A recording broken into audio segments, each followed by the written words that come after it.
तुम्ही कधी कॅलेंडर नीट पाहिले? वर्षात 12 महिने असतात, बरोबर?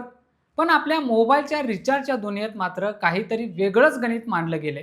तिथे वर्ष 12 महिन्यांचं नाही, तर 13 महिन्यांचं असतं. ऐकायला थोडं विचित्र वाटतंय ना? पण हेच ते सत्य आहे जे तुमच्या आणि माझ्या खिशातून दरवर्षी एक पूर्ण महिन्याचा जास्तीचा रिचार्ज काढून घेते. तुम्ही शेवटचा रिचार्ज कधी केला होता? कदाचित 28 दिवसांचा तो प्लॅन असेल. आपण त्याला मंथली प्लॅन म्हणतो. पण तो महिना पूर्ण करतच नाही. आता विचार करा, 28 दिवसांचा एक प्लॅन असे वर्षात 13 वेळा रिचार्ज करावे लागतात. 28 गुणिले 13 होतात 364 दिवस. म्हणजे एका वर्षात आपण 12 नाही तर 13 महिन्यांचे पैसे मोबाईल कंपन्यांना देतोय. हे साधं गणित नाही, तर ही एक अशी युक्ती आहे जिने जिओ, एअरटेल आणि वोडाफोन आयडिया सारख्या कंपन्यांचे खिसे भरलेत आणि सामान्य माणसाचे खिसे रिकामे केलेत. पण आता परिस्थिती बदलू लागली आहे.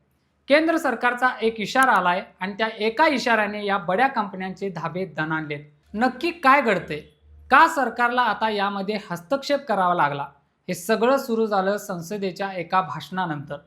मार्च 2026 मध्ये राज्यसभेत जेव्हा खासदार राघव चड्डा यांनी हा मुद्दा मांडला, तेव्हा संपूर्ण देशाचं लक्ष याकडे गेलं. त्यांनी याला थेट रिचार्ज स्कॅम आणि लूट असं नाव दिलं. ते म्हणाले की मोबाईल आता चैनीची वस्तू राहिलेली नाही, ती एक मूलभूत गरज बनली आहे आणि या गरजेचा फायदा घेऊन कंपन्यांनी ग्राहकांना गणिताच्या जाळ्यात अडकवले. तुम्हाला प्रश्न पडला असेल की 28 दिवसांचाच प्लॅन का असतो, 30 दिवसांचा का नाही? याचं उत्तर कंपन्यांच्या नफ्यात दडले. एका वापरकर्त्याकडून वर्षाला एक एक्स्ट्रा रिचार्ज घेणं म्हणजे कंपन्यांसाठी हजारो कोटींचा अतिरिक्त महसूल असतो. पण जेव्हा हे प्रकरण संसदेत गाजलं, तेव्हा दूरसंचार मंत्री ज्योतिरादित्य सिंधिया यांनी स्पष्ट केलं की सरकार आता हे सहन करणार नाही. त्यांनी कंपन्यांना कडक इशारा दिलाय की आता 30 दिवसांच्या आणि पूर्ण कॅलेंडर महिन्याच्या प्लॅन्सला प्राधान्य द्यावंच लागेल. पण कंपन्या इतक्या सहज हे मान्य करतील का? त्यांनी आधीच पळवाटा शोधायला सुरुवात केली होती. तुम्हाला माहिती आहे का, ट्रायने म्हणजे दूरसंचार नियामक प्राधिकरणाने 2022 मध्येच एक नियम काढला होता. प्रत्येक कंपनीने किमान एक प्लॅन असा ठेवला पाहिजे ज्याची वैधता 30 दिवस असेल. पण कंपन्यांनी काय केलं? त्यांनी हे 30 दिवसांचे प्लॅन डेटा ओनली करून टाकले किंवा ते प्लॅन कुठेतरी वेबसाईटच्या कोपऱ्यात लपवून ठेवले. ग्राहकांना ते सहज दिसतच नाहीत. जेव्हा तुम्ही ॲप उघडता तेव्हा तुम्हाला सर्वात आधी 28 दिवसांचे प्लॅन दिसतात. हा जो चॉईसचा खेळ आहे तोच आता सरकारच्या निशाण्यावर आहे. आता या कथेमध्ये एक नवीन वळण आलंय. ट्रायने 24 मार्च 2026ला एक नवीन आदेश काढलाय, ज्याला 72वी दुरुस्ती म्हटलं जाते. हा नियम खूप कडक आहे. या नियमानुसार जर कंपन्यांनी टॅरिफ रिपोर्टमध्ये किंवा माहिती देण्यात उशीर केला तर त्यांना आता दररोज दंड भरावा लागणार आहे. पहिल्या 7 दिवसांसाठी दररोज 10,000 रुपये आणि त्यानंतर दररोज 20,000 रुपये. आणि जर हा दंड वेळेवर भरला नाही तर त्यावर SBIच्या व्याजापेक्षा 2% जास्त व्याज आकारलं जाईल. हे पाऊल उचलण्यामागचं कारण एकच आहे, पारदर्शकता. कंपन्यांनी ग्राहकांपासून काहीही लपवू नये. आणखी एक गंभीर मुद्दा आहे जो आपल्या सर्वांच्या आयुष्याशी जोडलेला आहे, तो म्हणजे इनकमिंग कॉल्स. तुमचा रिचार्ज संपला की काही दिवसातच तुमचे इनकमिंग कॉल्स आणि मेसेज बंद होतात. राघव चड्डा यांनी संसदेत यावर जो प्रश्न विचारला तो आपल्या सर्वांच्या मनात असतो. जर माझ्याकडे पैसे नसतील आणि मी रिचार्ज करू शकलो नाही तर माझं इनकमिंग का बंद व्हावं? आजच्या काळात बँक OTP शिवाय तुमचं पान हलत नाही. जर तुमचं इनकमिंग बंद झालं तर तुम्हाला बँकेचा OTP मिळणार नाही. तुम्ही डिजिटल व्यवहार करू शकणार नाही. आपत्कालीन परिस्थितीत कोणी तुम्हाला फोन करू शकणार नाही. ही केवळ गैरसोय नाही तर हा ग्राहकाच्या अधिकारावर गदा आणणारा प्रकार आहे. सरकार आता विचार करते की किमान 1 वर्षासाठी इनकमिंग कॉल आणि मेसेज सुरू राहतील असा एखादा स्वस्त प्लॅन कंपन्यांनी आणलाच पाहिजे. विचार करा, एखादी व्यक्ती आर्थिक अडचणीत असू शकते, पण त्याचा नंबर सुरू राहणं ही आजची गरज आहे. कंपन्यांचा दावा आहे की नंबर सुरू ठेवण्यासाठी त्यांना खर्च येतो, पण सरकारचं म्हणणं आहे की हा खर्च ग्राहकांच्या सुरक्षिततेपेक्षा मोठा नाही. आता आपण डेटाबद्दल बोलूया. तुम्ही 1.5 GB किंवा 2 GB रोजचा डेटा घेता. रात्री 12 वाजेपर्यंत जर तुम्ही तो डेटा वापरला नाही तर तो गायब होतो, तो लॅप्स होतो. तुम्ही ज्या वस्तूसाठी पैसे दिलेत ती वस्तू वापरली नाही म्हणून ती कंपनीने काढून घेणं हे कितपत योग्य आहे? राघव चड्डा यांनी याला डिजिटल मालमत्तेची चोरी म्हटलंय.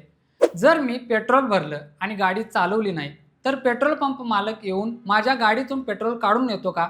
नाही ना. मग मोबाईल डेटाच्या बाबतीत असं का? येथे मागणी अशी आहे की डेटा रोलओव्हरची सुविधा सरसकट सर्वांना मिळाली पाहिजे. म्हणजे आजचा उरलेला डेटा उद्या वापरता आला पाहिजे. सध्या वोडाफोन आणि आयडियासारख्या कंपन्या काही प्लॅन्समध्ये ही सुविधा देतात, पण जिओ आणि एअरटेलमध्ये हे अजूनही स्वप्नच आहे. सरकारने यावरही आता लक्ष केंद्रित केले. पण या सगळ्या नाण्याच्या दोन बाजू आहेत. टेलिकॉम कंपन्यांचं काय म्हणणं आहे तेही समजून घेऊया. त्यांचं म्हणणं आहे की 5G नेटवर्क उभं करण्यासाठी त्यांनी लाखो कोटी रुपये खर्च केलेत. जर त्यांना हा 28 दिवसांच्या सायकलमधून मिळणारा महसूल मिळाला नाही, तर त्यांना मूळ किमती वाढवाव्या लागतील आणि खरंच तसं होताना दिसते.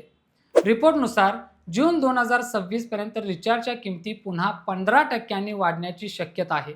म्हणजे एकीकडे सरकार सुविधा वाढवण्यासाठी दबाव टाकते आणि दुसरीकडे कंपन्या आपला नफा टिकवण्यासाठी किमती वाढवण्याच्या तयारीत आहे. सध्या बाजारात काय उपलब्ध आहे? जिओ आणि एअरटेलने 319 रुपयांचा एक प्लॅन आणलाय, जो पूर्ण कॅलेंडर महिना चालतो. म्हणजे तुम्ही आज रिचार्ज केला तर पुढच्या महिन्याच्या त्याच तारखेला तो संपेल. पण हा प्लॅन इतर प्लॅनच्या तुलनेत थोडा महाग वाटू शकतो. कंपन्यांनी हे प्लॅन दिलेत खरे, पण ते प्रीमियम श्रेणीत ठेवलेत. सर्वसामान्यांना परवडणारे 109 किंवा 199 रुपयांचे प्लॅन अजूनही 28 दिवसांच्या जाळ्यात अडकलेले आहेत. या सगळ्या प्रकरणातून एक गोष्ट स्पष्ट होते की येणारा काळ टेलिकॉम सेक्टरसाठी बदलांचा असणार आहे. सरकारने आता फक्त सूचना दिलेल्या नाहीत, तर कारवाईचा बडगा उगारलाय. कंपन्यांना आता त्यांचे 30 दिवसांचे प्लॅन केवळ कागदावर नाही, तर ग्राहकांच्या डोळ्यासमोर आणावे लागतील. आणि केवळ व्हॅलिडिटीच नाही, तर इनकमिंग कॉल आणि डेटा रोल ओव्हर यावरही तोडगा काढावा लागेल. विचार करा, आपण एका अशा डिजिटल भारताकडे जातोय जिथे मोबाईल नंबर ही आपली ओळख बनली आहे.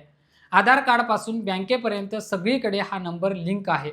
अशा वेळी कंपन्यांच्या मनमानी कारभारामुळे एखादा नागरिक संपर्कापासून तुटणं हे परवडणारं नाही.